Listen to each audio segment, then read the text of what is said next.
Data science क्या होता है। डेटा साइंस कंप्यूटर विज्ञान की वह शाखा है जिसमें हम बहुत सारे डेटा में से कोई पर्टिकुलर इन्फॉर्मेशन जानने की कोशिश करते हैं। इसके लिए हम विभिन्न प्रोग्रामिंग लैंग्वेज, कंप्यूटर की विधियाँ, साइंटिफिक मेथड, एल्गोरिथम्स आदि का उपयोग करते हैं। उदाहरण के लिए मान लीजिए आपके पास एक्सेल में 100 स्टूडेंट्स का डेटा है, 100 स्टूडेंट्स हैं और उनके मार्क्स लिखे हुए हैं। आपको यह पता करना है कि उनमें सबसे ज़्यादा मार्क्स किस स्टूडेंट को मिला है। यह बहुत ही आसान काम है, कोई भी कर सकता है। लेकिन मान लीजिए यह डाटा 100 स्टूडेंट्स का ना होकर कम से कम 10 अरब स्टूडेंट्स का हो, तब आप क्या करेंगे? 10 अरब, 100 करोड़, इस तरह का जब बड़ा डेटा हो, ऑब्वियसली हम एक्सेल में तो काम नहीं कर पाएंगे तब। तो ये तो खैर एक उदाहरण था। अब थोड़े से हम एक दूसरे उदाहरण की तरफ देखते हैं। मान लीजिए आप एक किसी शहर में रहते हैं, आप दिल्ली में रहते हैं, आप मुंबई में रहते हैं, आप किसी भी एक शहर विशेष में रहते हैं। मान लीजिए आपको किसी दिन अपने 50 अलग अलग मित्रों से मिलने जाना है। आपके पास अपना स्वयं का वाहन है, साइकिल है आपके पास, बाइक, कार या जो भी आपके पास वाहन है। आप शहर के बीचों बीच रहते हैं और आपके जो मित्र हैं वो शहर में अलग अलग बोल सकते कॉलोनीज़ में रहते हैं, अलग अलग एरिया में रहते हैं। कोई आपके घर के बहुत पास रहता है, कोई बहुत दूर रहता है। ऐसे आपके 50 से 100 फ्रेंड्स हैं। अब आपको यह पता करना है कि आप यह चाहते हैं कि आप अपने सभी फ्रेंड्स से मिलकर आ जाएं। आप एक बार घर से निकलें और एक एक करके सभी अपने 50 फ्रेंड्स से मिलकर आ जाएं।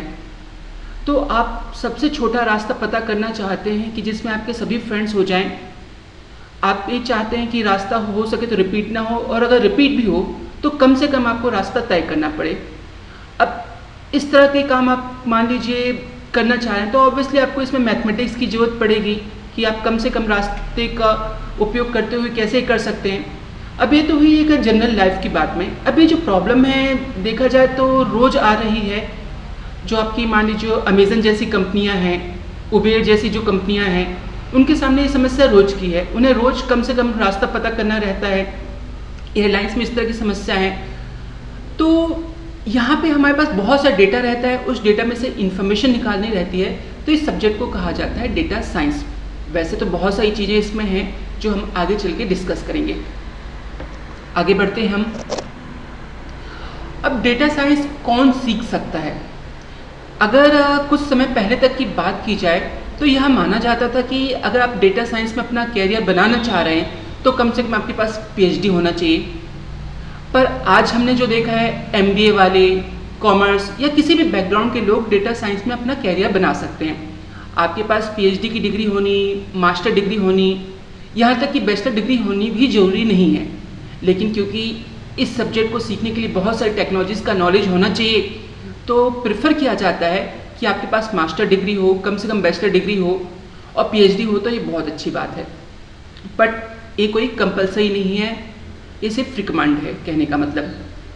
तो अगर आप एक कॉलेज से नए निकले हैं, आपने अपना डिप्लोमा कंप्लीट कर लिया है, आपने अपनी डिग्री कंप्लीट कर ली है, तो आपको एक सही पाथ फॉलो करना होगा। उसके बाद आप एक डेटा साइंटिस्ट बन सकते हैं। आगे बढ़ते हैं हम। अब डेटा साइंस आप पढ़ लेते हैं, आप डेटा साइंटिस्ट बन जाते हैं, तो आप किस तरह की पोस्ट पे आप काम कर सकते हैं? वैसे तो पोस्ट के कई सारे टाइटल हैं और बिना टाइटल की भी कई सारी पोस्ट हैं। पर जो मुख्यतः जो पोस्ट होती हैं, आप किसी अच्छी कंपनी में बिजनेस इंटेलिजेंस एनालिस्ट की पोस्ट पर काम कर सकते हैं, आप डेटा माइनिंग इंजीनियर की पोस्ट पे काम कर सकते हैं, आप डेटा आर्किटेक्ट बन सकते हैं, डेटा साइंटिस्ट तो आप बनेंगे और सीनियर डेटा साइंटिस्ट नाम की पोस्ट भी होती हैं। अब डेटा साइंस आपने पढ़ लिया है, आप डेटा साइंटिस्ट बन चुके हैं, आप किस एरिया में काम कर सकते हैं, किस तरह की काम में कर सकते हैं? तो सबसे पहले तो आप गवर्नमेंट एजेंसीज़ के लिए काम कर सकते हैं, आप बैंक, डिफेंस में काम कर सकते हैं, आप रिसर्च या डेवलपमेंट के लिए काम कर सकते हैं, आप बड़े बड़े कॉलेज, यूनिवर्सिटी में अप्लाई कर सकते हैं। सॉफ्टवेयर कंपनीज़ में बहुत सारा काम होता है, कार कंपनी, डिलीवरी कंपनी, बड़ी बड़ी जो टेक कंपनीज़ हैं उनमें आप काम कर सकते हैं। तो कहने का मतलब बहुत सारी कंपनियां हैं जिनमें आप काम कर सकते हैं। आगे हम बढ़ते हैं। अब एक डेटा साइंटिस्ट अगर आप बन जाते हैं, आपने डेटा साइंस सीख लिया है, तो आपकी सैलरी क्या हो सकती है? सैलरी सीधी सी बात रहती है, अगर ज़्यादा लोग रहेंगे एक टेक्नोलॉजी को जानने वाले तो सैलरी कम होती है, और कम लोग रहेंगे तो सैलरी ज़्यादा होती है। डेटा साइंस एक ऐसा फील्ड है जिसमें आपको बहुत सारी टेक्नोलॉजी सीखना पड़ता है, एक मैनुअल स्टडी करनी पड़ती है और बहुत समय तक स्टडी करनी पड़ती है। अब क्योंकि बहुत समय तक स्टडी करनी पड़ती है तो इसे जानने वाले लोग कम हैं, और जानने वाले लोग कम हैं इसलिए इसकी सैलरी अभी बहुत ज़्यादा है। यह एक उभरता हुआ फील्ड है। आईटी इंडस्ट्री में ऐसा होता है ना कि कोई टेक्नोलॉजी 5 साल में ख़त्म हो जाती है, कोई 10 साल में, कोई 25 साल में ख़त्म हो जाती है। आप कंप्यूटर साइंस में हैं, आप मैकेनिकल इंजीनियर या इलेक्ट्रिकल इंजीनियर तो नहीं है कि आपने एक बार मोटर रन कराना सीख लिया और सालों साल वही चीज़ चल रही है, या एक बार आपने करंट के बारे में पढ़ लिया, आपको सालों साल उसी के बारे में काम करना है। या डॉक्टरी वाला फील्ड भी नहीं है कि आपने एक बार ऑपरेशन करना सीख लिया, ऑब्वियसली 100 साल बाद भी ह्यूमन वही रहेगा, ऑपरेशन करने की टेक्निक जो बेसिक्स रहते हैं वो तो वही रहेंगे। कंप्यूटर साइंस में क्या होता है, हर साल कुछ साल में नई टेक्नोलॉजी आ जाती है, पुरानी टेक्नोलॉजी लैप्स हो जाती है। कुछ टेक्नोलॉजी बहुत साल से चल रही हैं और कुछ टेक्नोलॉजी बहुत जल्दी लैप्स हो जाती हैं। डेटा साइंस के बारे में ये माना जाता है कि अगले 10 साल 20 साल तो कम से कम ये रहेगा, उसके आगे रहे तो हम नहीं कह सकते हैं, पर अगले 10 साल 20 साल के लिए बहुत अच्छा है। अब सैलरी क्या मिलती है? सैलरी ये मान के चलिए कि जो स्टार्टिंग सैलरी जो डेटा है हमने नेट में एक जो ग्लासडोर वेबसाइट है वहाँ से बनाया है, तो इसकी जो सैलरी है लगभग लाखों में जाती है। आप मैं मोटा मोटी लेके चलूँ तो आप 1 लाख रुपए महीना मान के चल सकते हैं। ये फ्रेशर्स के लिए बोल सकते हैं, या एक फ्रेशर के लिए नहीं कह सकते हैं, एक एवरेज सैलरी कह सकते हैं। अगर आप बहुत ज़्यादा अच्छा काम करते हैं, आपका सालों का इसमें अनुभव हो गया है, तो सैलरी की कोई लिमिट नहीं है, आप बहुत आगे तक जा सकते हैं। आगे बढ़ते हैं हम। अब एक डेटा साइंटिस्ट आप बनना चाह रहे हैं तो इसके लिए सही पाथ क्या होना चाहिए, सही रास्ता क्या होना चाहिए? ऐसा तो नहीं कि आपने डेटा साइंटिस्ट बन गए, आपने कोई डिग्री कंप्लीट कर ली डेटा साइंस के लिए और डायरेक्टली जाके जॉब करने चले गए, नहीं, ऐसा नहीं है। मान लीजिए आपके पास कॉलेज की डिग्री है, आपने अपना डिप्लोमा कंप्लीट किया है, आपने अपनी कोई भी मास्टर डिग्री कंप्लीट की है, हो सकता है आपने पीएचडी कंप्लीट की है, क्या पीएचडी की तो नहीं बोल सकते हम, या किसी दूसरे सब्जेक्ट में आपने पीएचडी कंप्लीट की है, फिर भी एक सही बात यह है कि आप मान लीजिए बिल्कुल ही नए सिरे से डेटा साइंटिस्ट बनना चाह रहे हैं, डेटा साइंस सीखना चाह रहे हैं, तो सबसे पहला स्टेप तो ये है कि आप डेटा साइंस में जो टेक्नोलॉजीज आती हैं, बहुत सारी टेक्नोलॉजी हैं, वह आप एक एक करके सीखिए।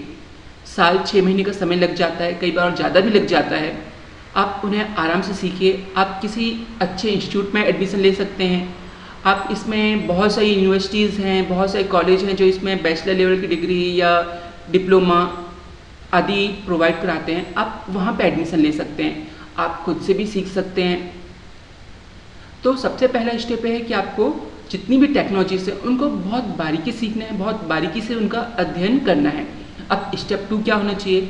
आपको सब कुछ आता है, लेकिन कोई आपको गाइड करना होना चाहिए जो आपको प्रैक्टिकल नॉलेज दे। तो आप क्या करिए, आप किसी अच्छी कंपनी में जाइए, वहाँ पे इंटर्नशिप ज्वाइन कर लीजिए। इंटर्नशिप का मतलब ये होता है कि आप किसी सीनियर के अंडर में रहेंगे, किसी टीम के अंडर में रहेंगे, आप उनके लिए काम करेंगे, वो आपको काम देंगे और धीरे धीरे काम करते करते आप सीख जाएंगे। क्योंकि आप इंटर्नशिप में रहेंगे तो आपको डाउट क्लियर करने वाले लोग मिलेंगे। क्योंकि अगर डायरेक्टली आप जॉब में चले गए तो कोई वहाँ पे आपको बहुत ज़्यादा बताने वाला नहीं रहेगा, आपको हर चीज़ खुद से करनी पड़ेगी। तो ज़्यादा अच्छा है कि आप पहले इंटर्नशिप कर लें। इंटर्नशिप करते हैं तो आपको हर चीज़ बहुत अच्छे से आप सीख जाएंगे। कुछ महीने 6 महीने की आप इंटर्नशिप कर लीजिए, ये बहुत ज़्यादा अच्छा रहेगा आपके लिए। अगला स्टेप है, आप डायरेक्टली सोचें कि मैंने डेटा साइंटिस्ट सीख लिया है, डेटा साइंस सीख लिया है, मैंने इंटर्नशिप भी कर लिया है, अब मैं सीधा लाखों की सैलरी लेने लायक बन गया हूँ। ऐसा नहीं होता है। आपको पहले किसी भी कंपनी में एक स्टार्टिंग जॉब, एक जो एंट्री लेवल की जॉब रहती है वो आप ज्वाइन करिए। कुछ साल जब आपको जॉब करते हो जाएंगे, कम से कम 1 साल तो होना चाहिए, धीरे धीरे खुद आपको प्रमोशन मिलेगा और आप सीनियर होते जाएंगे और कंपनी को खुद आपकी वैल्यू पता चलेगी और आप धीरे धीरे एक अच्छे डेटा साइंटिस्ट बन जाएंगे। आगे बढ़ते हैं हम। अब आप अगर एक डेटा साइंटिस्ट बनना चाह रहे हैं तो आपको क्या क्या आना चाहिए। जो डेटा साइंस है कोई एक टेक्नोलॉजी नहीं है, कोई एक पर्टिकुलर सब्जेक्ट नहीं है, ये बहुत सारे सब्जेक्ट का कॉम्बिनेशन है। एक और चीज़ है, अधिकांश लोगों को ये डर लगता है कि डेटा साइंस का मतलब इसमें से प्रोग्रामिंग होगी।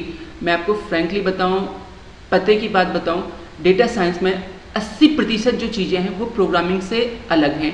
मतलब कहने का मतलब सिर्फ इसमें 20% प्रोग्रामिंग है, बाकी का जो 80% है वो आउटसाइड ऑफ प्रोग्रामिंग है, प्रोग्रामिंग से अलग चीज़ें हैं।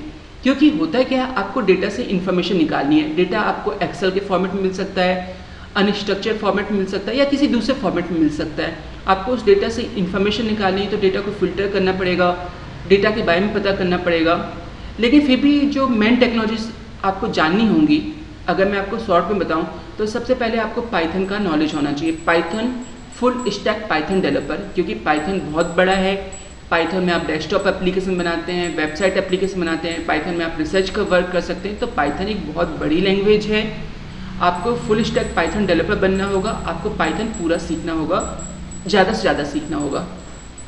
उसके बाद आर प्रोग्रामिंग आती है। यह खास तौर पर डेटा साइंटिस्ट के लिए ही है, डेटा साइंस के लिए है, या डेटा साइंटिस्ट बनने के लिए ही है। आपको हडूप का नॉलेज हो तो बहुत अच्छा है, एसक्यूएल हो, अपाचे, स्पार्क, ये सब चीज़ें आपको आती हो। मशीन लर्निंग, आर्टिफिशियल इंटेलिजेंस भी होते हैं जो डेटा साइंस के पैरेलल फील्ड हैं। काफ़ी हद तक इनका सिलेबस एक जैसा है और बहुत सी चीज़ें इनमें अलग भी हैं। तो मशीन लर्निंग, एआई का आपको आइडिया होना चाहिए। आपको इनका काम आता हो तो बहुत ज़्यादा अच्छा है। आपको डेटा विजुअलाइजेशन सब्जेक्ट पता होना चाहिए, आपको अनस्ट्रक्चर्ड डेटा पता होना चाहिए कि क्या होता है। तो इन सब्जेक्ट का आपको जितना ज़्यादा डीप नॉलेज हो वो आपके लिए बहुत अच्छा है। आगे हम बढ़ते हैं। आगे अगर हम बढ़ते हैं तो जितनी भी चीज़ें हम आगे अगले वीडियोस में देखेंगे। अभी के लिए थैंक यू। हमारे वीडियोस को सब्सक्राइब करिए ताकि आप step by step data science के कोर्स के बारे में जान सकें, इनकी टेक्नोलॉजी सीख सकें। Thank you.